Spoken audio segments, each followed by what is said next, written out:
Ақын Иван Елифтериадидің есімі теміртаулықтарға жақын таныс. Ол екі жыр жинақтың авторы. Ақынның 60 жылдығы мерейтойы құрметіне орталық кітапханада әдеби кеш ұйымдастырылды.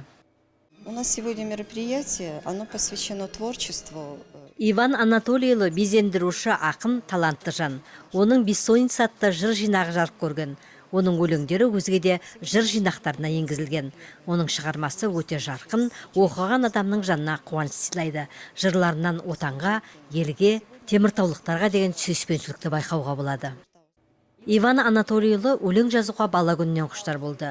Көңілге түйген өлең жолдарына бейнелеуді қалапты.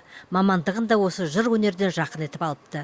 Суретші бейнелеуші мамандығы бойынша ол 30 жылдан аса бірінші Қарағанды жылу станциясында еңбек етті.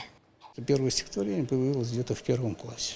Бірінші өлеңімді ұмытпасам, бірінші сыныпта жүргенде жаздым. Онда оң жағалаудағы мектепте оқитын. Кейін 11-ші мектепке ауыстым. Мектепті бітірген соң Бакудегі суда жүзу училищесіне механик болып жұмыс істедім. Кейін Теміртауға қайтып келіп, музыка театрында, энергетика мәдениет клубында 35 жыл бірінші Қарағанды жылу станциясында безендіруші суретші болып жұмыс жасадым. Ақын жастарды әдеби бірлестіктерге қатысып, жыр оқуға, туған тілді құрметтеуге шақырды.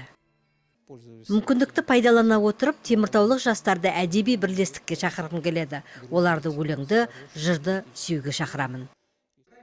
Кездесу кешіне Магнитка әдеби бірлестігінің мүшелері, теміртаулық ақындар мен жыр сүйер қауым жиналды. Олар ақынды мүшел тойымен құттықтап, жыр шашуларын жасады. Ақынның өлеңдерін оқып, сөзіне жазылған әндерін орындады. С головой замороченной, все билеты просрочены, а на хорошую жизнь ты пора непорочная, разудалая, сочная, телеграммою срочною умоляю, верни.